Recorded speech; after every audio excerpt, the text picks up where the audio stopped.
You already know what it is. It's Workout Wednesday. What's going on with y'all, big dog? And it is an amazing Wednesday. Another amazing Wednesday to update you on the workout. Hopefully this workout will get you more into the gym than you already are, or get you to the gym. So one thing that I've been struggling with for the last few months is a balance. Finding out what things should go where and when I should do what. It can be hectic. It actually has taken a toll on my gym routine from time to time. Sometimes I want to do this, sometimes I don't want to do this. But one thing I need to do is find my balance. So my coach actually suggested that I do something really crazy. I can't really give it a name, but basically I have to balance a kettlebell on one hand and then I have to snatch it to the top. So you kind of do a little T-pose, one leg, kettlebell, snatch to the top. I decided to take that a little bit further because we too crazy up in here. And I decided to do it all on a Bosu ball. Now, this was really fun, but more importantly, it taught me that yes, you can be unstable at times, but as long as you're finding your balance, you're doing something. So I hope that information aids you about your life, finding the correct balance, just like how we are going to be finding the correct balance for these staple cards in 2022. That's right, not only did the Forbidden List and Battle of Chaos gives us some really interesting new cards, new flavors, I'm going to be talking about some cards that are really good in this meta, all the way down to cards that you probably should consider not playing. Let's jump on in so I can talk to you about these 5 different categories. I got cards that y'all better be caught with.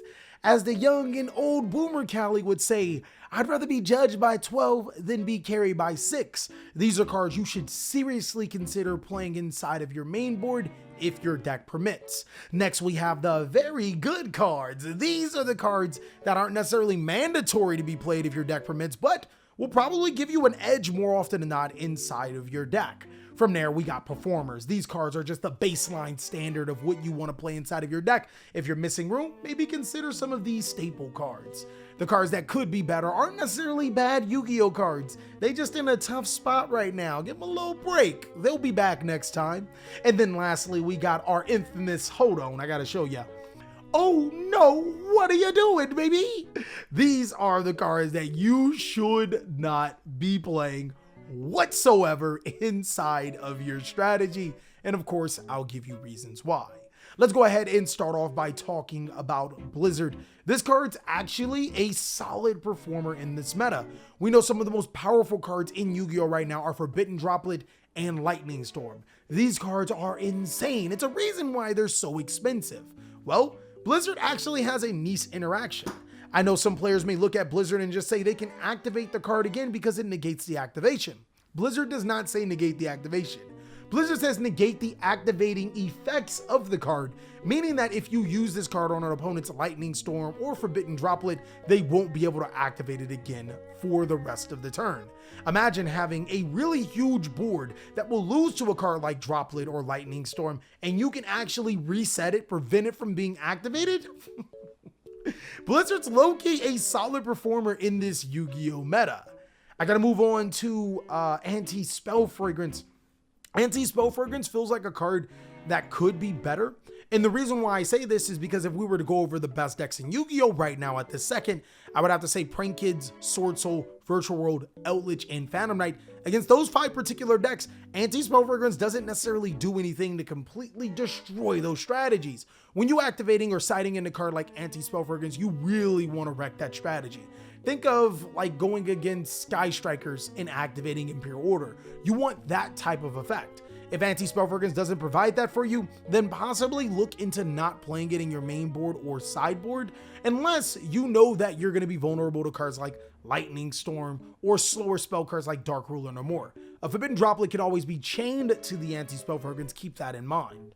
Moving on, I have to say that Book of Eclipse is also a card that could be better. So, the reason why this card is just so good right now, why it could be so good, is that if your opponent is trying to build a board, you can flip those monsters face down before they commit. The problem is that it can't flip face down tokens. So already off the top of the head, the Brave token engine, the Adventure token engine cannot be flipped face down because their last card will be Wandering Griffin Monitor, a monster that you want to be able to flip face down.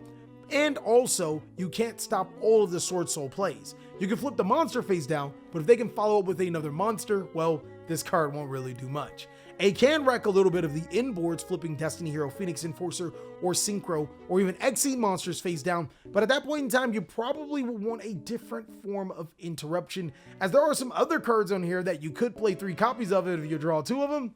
It can be pretty saucy. One more thing I want to point out about this is that even if you are flipping Destiny Hero, Phoenix Enforcer face down, you're giving them cards on the end, and you don't want them drawing cards off of this and then drawing cards off of Destiny Hero Celestial. It's not a situation you want to be. On the flip side though, Book of Moon is a solid performer. It is a single form of interruption that allows you to flip a card face down, preventing it from being Link, Synchroed, and Exceed summoned, but this card will shine best inside of a deck that can take full advantage of Book of Moon. Maybe a deck like Shadal or Subterra that wants a particular monster face down on their side of the field, that would strongly help for this particular strategy, or this particular, strategy that you're putting this card into. And while we're talking about cards that could be flipped face down, I couldn't find an image for it, so I gotta talk to you about it. Sol and Luna is a card that could be better because it requires you to have 2 monsters on the field, one card on your side of the field, 1 monster on your opponent's side of the field to flip face up and face down respectively.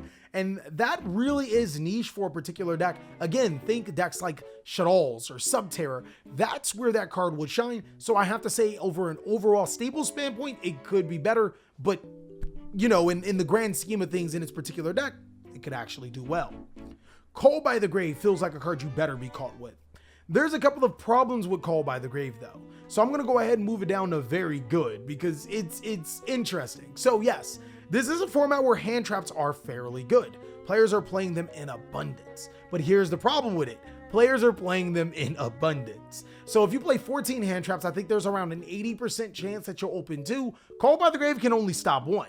That doesn't mean that you don't play Call by the Grave. It just means, you need to temper your expectations.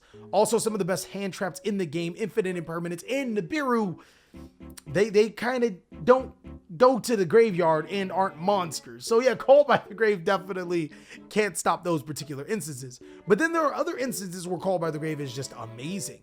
I mean, Destiny Hero Phoenix Enforcer, being able to banish it so it can't come back, that's pretty good.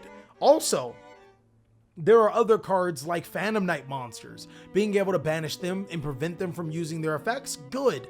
Artifact Scythe, good. So I have to say, this is like a tweener between better be caught with it and very good cards. Though I'm gonna put it in the better be caught with it because a lot of times if your deck is weak to hand traps, which a lot of decks are, and those hand traps are commonly played inside of your local area, then you should consider Call by the Grave, as well as if your deck's weak to Artifact Scythe. That's just another way to provide disruption, and it can get over DPE. Next, this is a new card from Battles of Chaos. I think it's called Clear New World. Basically what this card does is that you can destroy a monster on your side of the field, then spell summon a monster from your deck to your side of the field with a lower level and a different attribute. I have to say that this card is definitely in the could be better status. The reason why I think that this card is fairly decent is because it can destroy a monster on your field, and you know how that works. Like, let's say if you're playing Yang Zing, you destroy Suwani, you special summon Bayan, and then you can get another Yang Zing monster to your side of the field. That's pretty good, right? The problem with this card is that it is a -1, its effects are negated, and there's not a lot of applications where this card comes up. Again, it's just like that Sol and Luna card. It's pretty good in the strategies that it'll be pretty good in, but as an overall staple, not right now, not the time. Cosmic Cyclone is, Cosmic Cyclone is a very, very, very good Yu-Gi-Oh card right now. Mainly because it does banish cards like Phantom Knight's Fogblade. It does banish the Artifact Scythe. It does banish the Adventure Token Continuous spell card. I cannot remember this card's name. It's like, okay. It's Rite of Aramais here. Then it's the Adventure Token Continuous spell or trap card. It can banish it, okay? It can banish it. Always be sure to use it when your opponent is attempting to search the monster from the deck to the hand. But also keep in mind, a lot of strategies literally only play 1 copy of that card. So if you hit this card, you can pretty much disrupt that engine. I gotta move on and say Crossout Designator is a performer Yu-Gi-Oh card. If your strategy is playing a lot of hand traps, or if you're going through the mirror match a lot, or if you notice that your opponent is playing the same staples as you, this card can be extremely saucy inside of the main board as well as the sideboard. I have to say that players are going to have to start sending spells for Forbidden Droplets sooner than later because Crossout Designator can check all of that, especially inside of the mirror match too. I have to say Dark Hole is another one of those situational Yu-Gi-Oh cards. If you guys have not noticed, the Could Be Better is filled with a lot of situational Yu-Gi-Oh cards. Dark Hole serves best when you can destroy your own monsters and gain a benefit. Keep in mind, both Dark Hole and Raigeki are at 3. Like, there's no reason to play Dark Hole over Raigeki anymore. I have to say that, like, if you're playing a deck like Dinos, destroying Petit Pteranodon would be good. Or if you have a Lost World on your field and a normal monster, oh my god. Crazy. You can activate Lost World, right, guys? And then Dark Hole the board. You can protect their token with Lost World and then destroy a baby from your deck. That's pretty good. That is incredible for Dinos. I gotta say that's pretty good. But outside of that, Dark Hole doesn't really have that many attributes. I have to say that Dark Ruler No More is really good. The only thing that's dragging Dark Ruler No More into the really good category is that it is a normal spell card. Cards like Artifact Scythe would have already resolved at that point in time. So this card is okay at being able to, you know, address the board coming up. But if your opponent doesn't Artifact Scythe you, I mean, this card's really good. Like, it's amazing. You know, it allows you to play Yu-Gi-Oh in a lot of situations. This is the Dark Charmer. This card is actually, I want to talk about all of the Charmers really quick. The Dark Charmer is probably the best Charmer. Actually, I think hands down the Dark Charmer is hands down the best Charmer because there are way more competitive, there are way more good Dark Yu-Gi-Oh monsters than any other monster in the particular card game. Also, it allows you to search a level or a 1500 or less Dark monster from your deck to your hand. Dog, you know what you can search? You can search Dark Armed Dragon. I mean, I know it's a little late for that, but you can still search it. This card is extremely good because I'm thinking just about every single Yu-Gi-Oh strategy will play a Dark monster at one particular time. If we were to go into order of what are the best to the worst Charmers, I would have to say Dark, then Lina, which is the light Charmer, and then Hita, because Ash Blossom is played so much. And then from there, the other Charmers would be dependent on what particular deck you're playing. Like, if you're playing Adamantipator, then obviously Asa would be good in Adamantipator. If you're playing if you're playing a Mermail, then Area would be good in Mermail. But, you know, you really gotta mix those up with the particular strategy that it's going for. But being able to special summon a monster from your opponent's graveyard and continue to keep going, that comes up a lot. Dimensional Barrier is also another very, very good Yu-Gi-Oh card, preventing your opponent from making Zeus when they want to, preventing your opponent from summoning DPE or activating its effect. Fairly clutch. Preventing your opponent from synchro summoning against a Sword Soul board. That shuts off their entire turn a lot of times. This card is phenomenal inside of Yu-Gi-Oh! And is fairly cheap. I love that. I gotta say, the days that you just splash the Dogmatica engine and Dogmatica punishment in any deck is over, because Yu-Gi-Oh! Has moved past, has moved a little bit faster.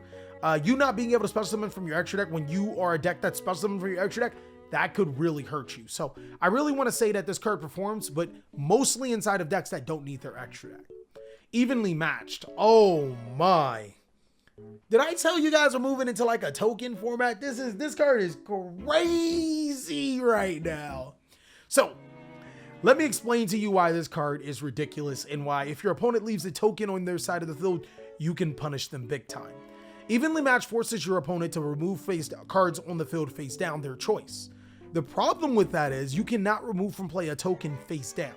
So if your opponent has a token on their side of the field, they must banish everything else, not the token.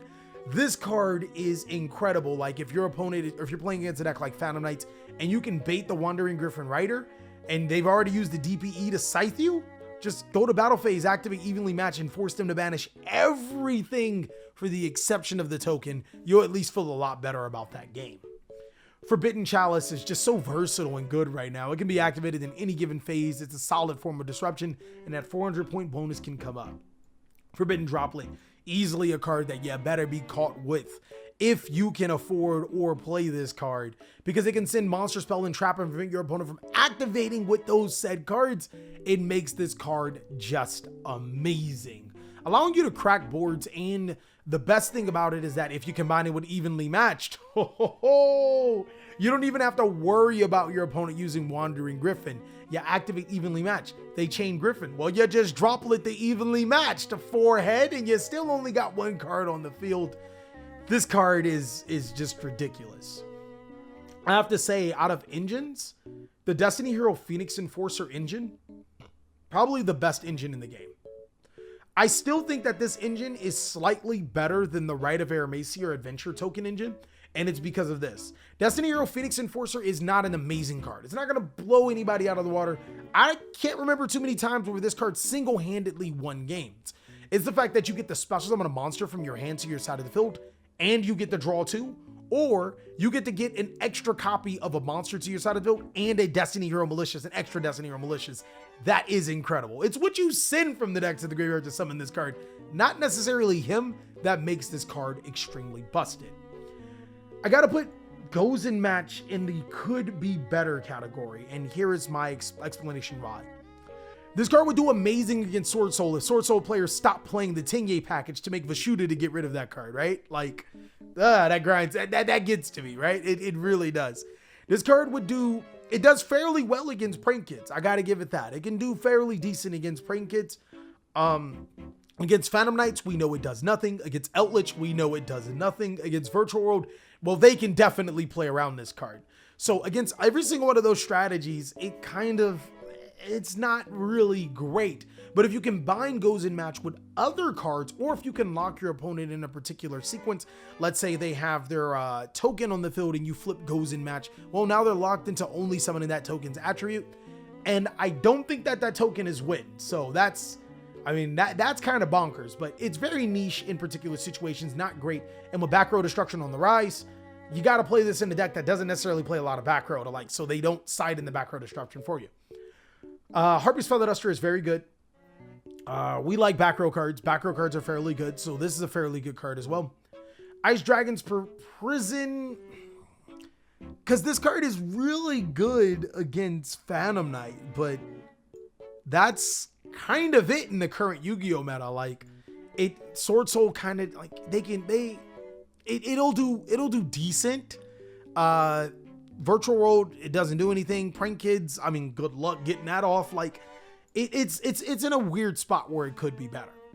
Now, a lot of people have been hyping up this engine, and for people that don't know, Illusion Magician, I believe, Illusion of Dark Magic, I think that's his name.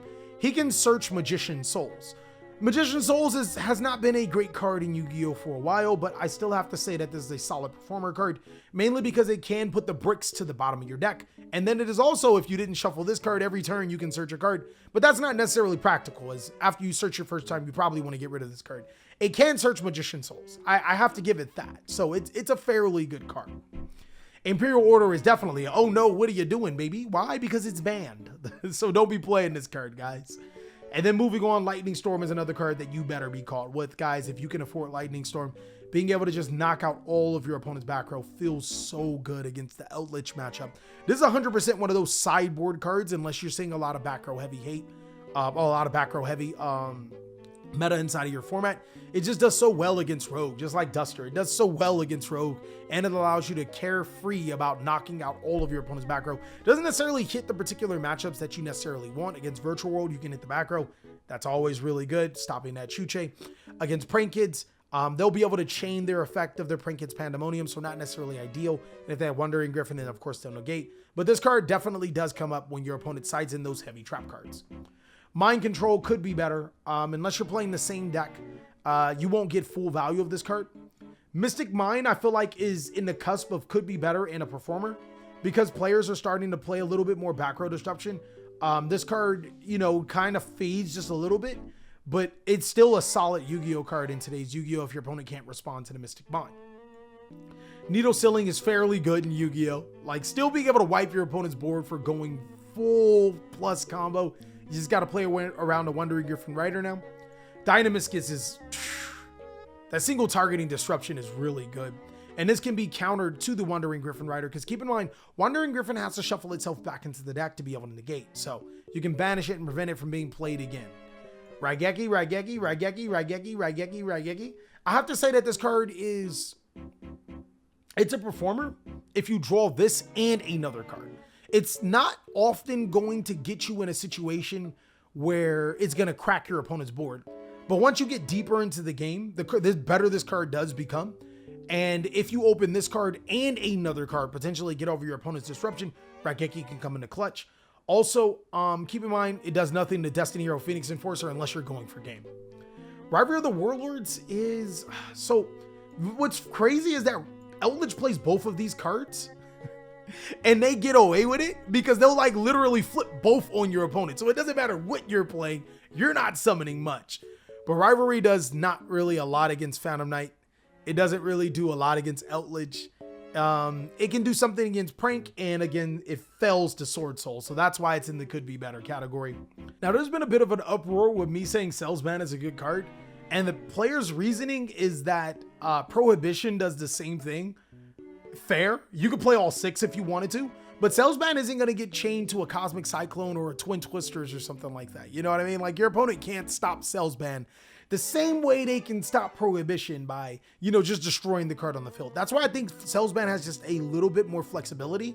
And then sometimes when you're playing against a particular deck, you can call whatever you want. Like, you know what I mean? If you're not playing that particular card, it's free. Just prevent your opponent from using it and keep going. Skill Drain is, I mean, obviously this is a very good card. Do you guys not have effect monsters? Like, come on now. Draining the entire board for 1,000 life points? Too strong. Gotta say that Skill Drain is amazing, especially in decks like Eldritch.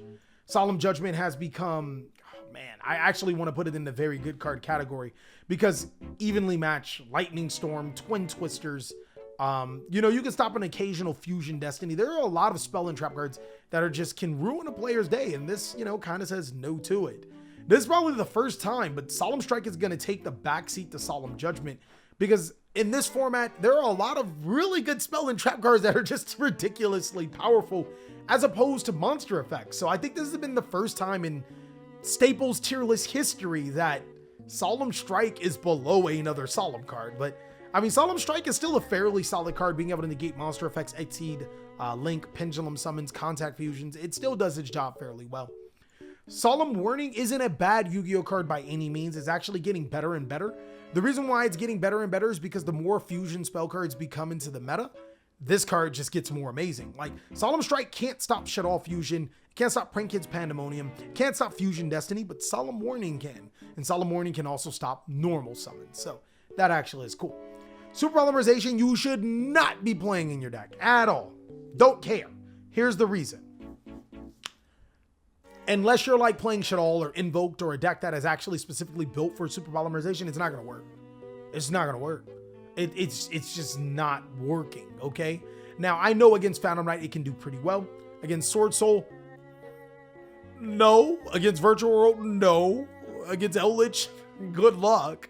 So, yeah, unless your deck is specifically built to be able to use one of their monsters as a part of Super Poly, not worth it at all. Ironically, this card I want to say is solid. I want to say it's a little more solid than these two. Because this does hit Phantom Knight. Phantom Knight will, you know what? Prank Kids. I think that this card's more solid because the top meta decks like Prank Kids and Virtual World and Eldritch, they can play it. And it really creates a spot where some of the, you know, the rogue decks or the tier 2 decks will struggle to get in. That's why I think that this card's a little bit better. They can't necessarily play that, but, you know, the top decks can play this card.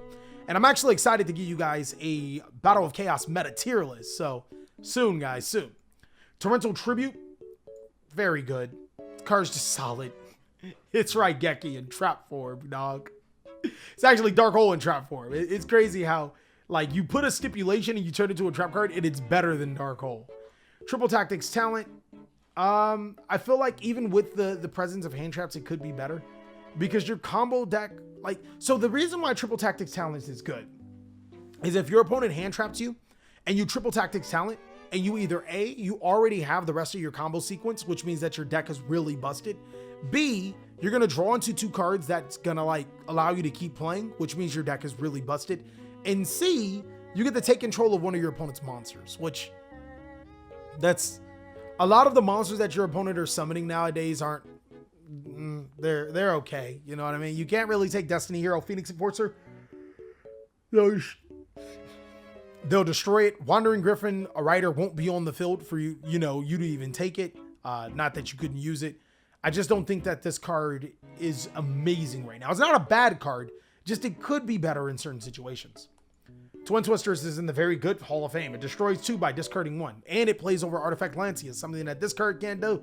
And it's a quick play spell, and something like this card isn't. So, nice little balance. If you can afford or play the Adventure Token Engine, play it. It's good. It's just that good.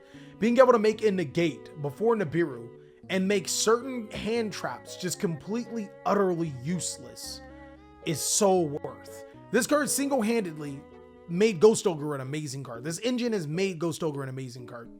And then lastly, I feel that this card is good, but unfortunately, because this are all good, it's going to be a little bit harder for you to pop that card off. So it's in a could be better status. And that is all that I have for the staples tier list for today. Now, there's some cards that I missed. I know I talked about Sol and Luna. I know that I talked about the Illusion of Chaos card. I know I talked about Dark the Dark Charmer. I think I got everything in Battles of Chaos, but let me know if there's something that I'm missing. Also, if you want to see more amazing content, go ahead and check out these videos, as I'll catch you on the next one.